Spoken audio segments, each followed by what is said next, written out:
Workout session আজকের মতন ডান, rather এই উইকের মতন done. Good morning everyone and welcome back to the channel. আশা করছি আজকের এই ওয়ার্কআউট সেশনটা তোমাদের ভালো লেগেছে। বাড়ি এসে আমার যে কাজ থাকে, যে রিচুয়ালস থাকে, সেটা নিয়ে আমি খুব ব্যস্ত হয়ে পড়েছি।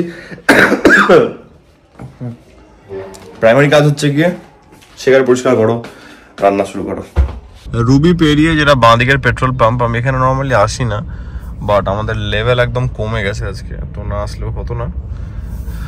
তাহলাম যে থাক, এমার্জেন্সিতে এখানে চলে আসি আর কি। আর এখানে অ্যাবনর্মাল লাইন পড়ে ছোট পেট্রোল পাম্প, একটু কিছু করার নেই।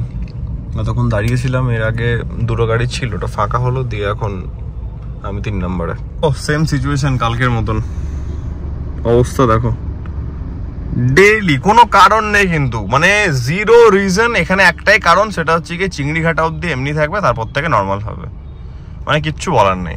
সিরিয়াসলি ভাই, সিরিয়াসলি এত বোরিং এই টাইমটুকু কাটে আমার, লিটারালি 40 মিনিট থেকে 1 ঘন্টা, কখনো 1.5 ঘন্টা।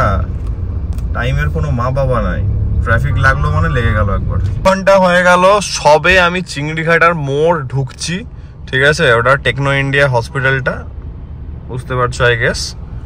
লিটারালি 1 ঘন্টা হয়ে গেল, ভাবা যায়? সুপার ফাস্ট কাজ। চিকেন বসে গেছে এখানে, আমাদের অলমোস্ট ডাল রেডি হচ্ছে, ভাতও বসে গেছে, দেখছো?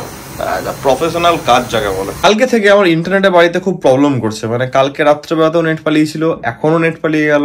সকালে অনেকক্ষণ পর এসছেন, আমাকে বলছিল যে ওদের কিছু একটা ভোল্টেজ ডাউন হয়েছে বা কিছু। আজকে আবার আমাকে এখন ফোন করলাম, কালকে সকাল ছাড়া আসবে না, তো এই নানা রকমের ঝামেলা। যাই হোক, মানে কি আর বলবো, এখন তোমাদের একটা ছোট আপডেট দিয়ে রাখলাম। কালকে তো আমার ভয় লেগেছিল যে আজকে ব্লগ আপলোড হবে কি হবে না, তো যাই হোক ফাইনালি হয়ে গেছে, কোনো চাপ নেই। কালকে সকালটা দেখা যাক এবার কেমন যাই। আবার এটা নিয়ে আমাকে একটু সিরিয়াসলি ওদেরকে ধরতে হবে, নাহলে হবে না। কারণ বারবার যদি অনেক ডেইলি বেসিস হয়, ইন্টারনেটের প্রবলেমটা একটা এমন জিনিস না, যেটা যখন হবে বা হওয়া শুরু হয় প্রবলেমটা, এটা একদম প্রপার ওয়েতে ধরে এটাকে সর্ট আউট না করলে এটাকে জ্বালাতে পারে তোমাকে, আর কিছুই না। যাই হোক, অনেক কিছু কাজ বাজ করলাম, রান্না বান্না ছিল, সেগুলো কমপ্লিট করলাম, খাওয়া দাওয়া হলো। প্রপার একটা রেস্ট দরকার, কারণ ওয়ার্কআউটটা খুব ভালো হয়েছে ডেফিনেটলি, অ্যান্ড বডি বহুত টায়ার্ড, অ্যান্ড বডি একদম রেস্ট পাচ্ছে না। তাড়াতাড়ি শোবো, অ্যান্ড এটার সঙ্গে আজকের ব্লগটাকে আমি এত অব্দি রাখছি। আশা করছি আজকের এই ব্লগটা তোমাদের ভালো লেগেছে, আর তোমরা জানো যদি ব্লগটা ভালো লেগে থাকে then as usual to like, share and subscribe. খুব জলদি দেখা যাচ্ছে কালকে নতুন ব্লগের সঙ্গে। Till then take care, be safe, bye bye, enjoy winter, good night.